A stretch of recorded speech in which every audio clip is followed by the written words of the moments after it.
Балық көптеген адамдардың ең сүйікті тағамдарының бірі.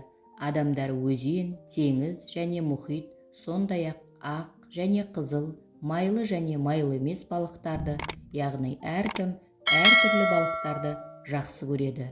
Баршаңызға сәлем, мың бір кеңес арнасында балықтың сан түрлі пайдасы туралы керемет ақпаратпен бөлісетін боламын. Каналыма тіркелуді ұмытпаңыз. Сіздің қолдауыңыз мен үшін өте маңызды.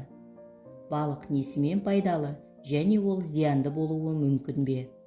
Адамдар балықтың кез келген түрін жей береді және ол қайнатылған, қуырылған, буланған, көмбештелген, тұздалған, маринадталған, ысталған, тіпті шикі балық болсын, өзінің ерекше дәміне байланысты кез келген адамның көңілінен шығып, тәбетін ашады.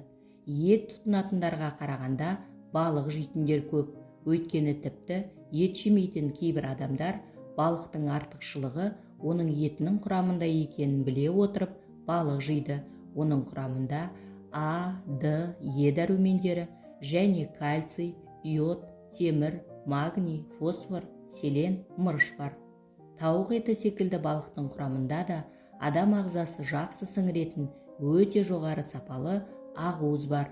Ол өз кезегінде ағзаға қажетті барлық амин қышқылдарды қамтиды. Балықтың пайдасына тоқталатын болсақ, ағза жоғары сапалы ақуызға қанығады. Қан ұю функциясы қалыпқа келеді. Қандағы холестеринді төмендетеді. Қалқанша безінің функциясының қалыпқа келтіріп, оның ауруларының алдын алады. Көру қабілетін жақсартады. Жүйке жүйесін қалыпқа келтіріп, жатты, ұйқыны жақсартады және тітіркенуді азайтады.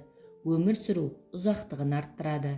Тері, шаш, тырнақ, сүйек пен тістің жағдайын жақсартады. Зат алмасуды қалпына келтіреді. Жүрек қан тамырлары ауруларының алдын алуға және жүрек қан тамырлар жүйесін нығайтуға ықпал етеді. Сондай-ақ балық жегеннен артық салмақ қосылмайды. Тіпті майлы балықтың өзі құрамындағы майлы қышқылдарының арқасында салмақ қосуға ықпал етпейді және оны тұтыну арқылы артық салмақтан арылуға болады. Сол себептен де диетологтар салмақ тастағысы келетіндерге көмбештелген немесе суға пісірілген балық жеуді ұсынады.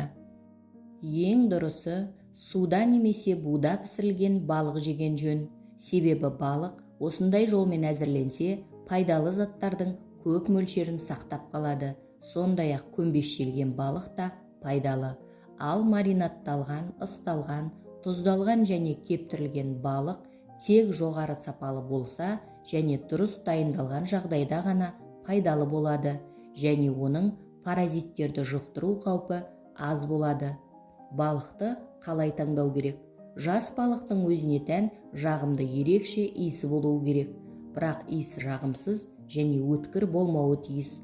Ал балықтың еті бос емес, шымыр болуы керек және оны саусақпен басқанда пішіні тез қалпына келуі керек. Бірақ балық етінің түсі оның түріне байланысты өзгеше болуы мүмкін. Алайда балықтың түсі жасыл немесе сары болмауы қажет. Балықты қалай сақтауға болады? Жаңадан алынған жас балықты тоңазытқышта немесе мұздатқышта сақтауға болады. Балықты тоңазытқышта бірнеше күн ғана сақтау керек, ал мұздатқышта бірнеше ай сақтала береді. Балықтың орасан зор пайдасымен қатар зияндылығы болуы да әбден мүмкін. Міндетті түрде назар аударыңыз. Балық бірнеше аспектілердің әсерінен зиянды болуы мүмкін. Егер балықтың өзі зиянды болса, оның құрамында зиянды және улы заттар болса, ол өте қауіпті.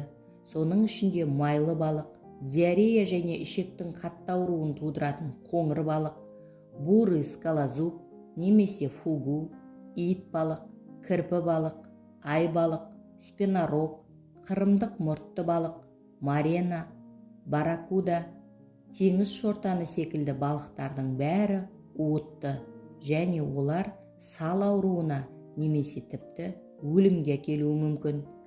Егер балық паразит жұқтырса, адам ағзасында құрттардың немесе басқа да құрттардың пайда болуына себепші болады. Сондықтан оны шикідей емес, пісіріп жеген дұрыс. Сондай-ақ балық тез бұзылатын өнім.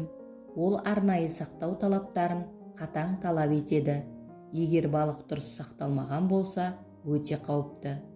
Қақталған балық құрамында қатерлі ісік тудыратын канцерогенді заттардың артық болуына байланысты зиян деп саналады.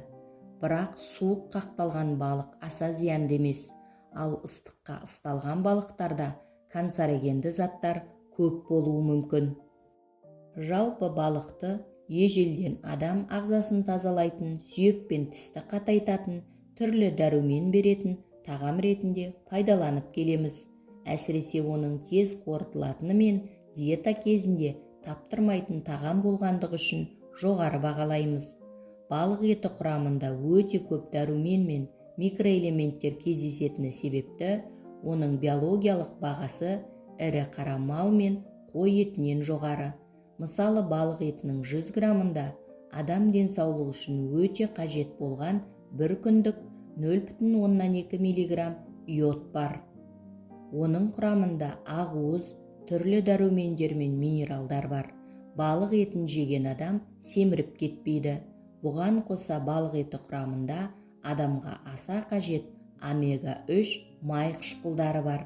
Бұдан өзге балық жүрек ауруларының алдын алады, көру қабілетіңізді арттырады, ұйқыны реттейді, ревматоидтық артриттің, буын ауруларының алдын алады, ағзаның қалыпты жұмыс істеуіне себепкер болады, холестеринді реттейді, зат алмасуды жылдамдатады, қан қысымын түсіріп, бауыр мен жүйке жүйесін жақсартады. Егер балықтан жасалған тағам түрлерін балаларыңызға аптасына 2 рет дайындап берсеңіз, оларды шаш түсуі, мешел ауруы, тырысқақ және тіс ауруларынан қорғай аласыз. Әдетте біз балықты қуырып жегенді жақсы көреміз, бірақ мамандардың пікірінше балықты қуырып жегеннен гөрі оны түрлі дәмдеуіштер қосып, сорпа немесе ыстық пеште булап пісірген дұрыс екен. Балықты сатып алып жатқан кезде оның сырт көрінісіне мән беріңіз. Оны таңдаған кезде саусағыңызбен басып көріңіз. Егер саусағыңыз тиген жер тез арада өз қалпына қайтып келсе, онда бұл балық жаңадан ауланған. Және иісіне де мән беріңіз. Өткір иісті, еті сары немесе жасыл болса, мұндай балыққа жоламаңыз. Балық майындағы D витамині ағзадағы кальций мен фосфордың дамуын белсендіреді. Егер D дәрумені болмаса, кальцийге бай өнімдер де пайдасыз болады, әсіресе қыста. Себебі D дәрумені күн сәулесінің әсерімен синтезделеді. Сонымен қатар D витамині жүйке жүйесін тұрақтандырады. Балық майындағы ретинол іріңдеген жараны тез жазады. Шаш пен тырнағыңыздың өз қалпына тез қайтқанын қаласаңыз, күніне 1 рет жатар алдында балық майын тырнағыңыз бен шашыңызға жағыңыз. Сонымен қатар балық майы адамды семіртпейді және теріні жақсартады. Егер артық салмақтан құтылғыңыз келсе, 2-3 ай бойы жатар алдында 1 ас қасық немесе дәріханаларда сатылатын 1 капсула балық майын ішіп жатыңыз. Күзгі қысқы маусымда мектеп жасындағы балаларға күніне 1 ас қасық, мектепке дейінгі жастағы сәбилерге 1 шай қасықпен балық майын ішкізу керек. Балық майы сонымен қатар ыңғайлы капсула түрінде де бар. Шыны ыдыстағы мен капсуланың құрамы бірдей. Балық майын 4 апта үзіліссіз ішіп, содан соң 2 апта үзіліс жасау керек. Себебі балық майы адам ағзасына пайдалы дәрумендермен қатар зиянды элементтерді де жинауы мүмкін. 1 айдан соң міндетті түрде 2 апта ағзаны демалдыру керек. Көптеген адамдар балықтың басын жеуге құштар, ал кейбірі балық басын жемеген дұрыс деп есептейді. Балықтың басында да оның денесіндегідей пайдалы дәрумендер өте көп. Бірақ балық басын жеуден бұрын мынаны есте сақтаңыз. Балықпен бірге адамға жұғатын құрттардың көбі балықтың басына жиналады. Сондықтан да балықтың басын қуырып жегеннен гөрі тұзды суда жақсылап жуып, қайнатып жеген дұрыс.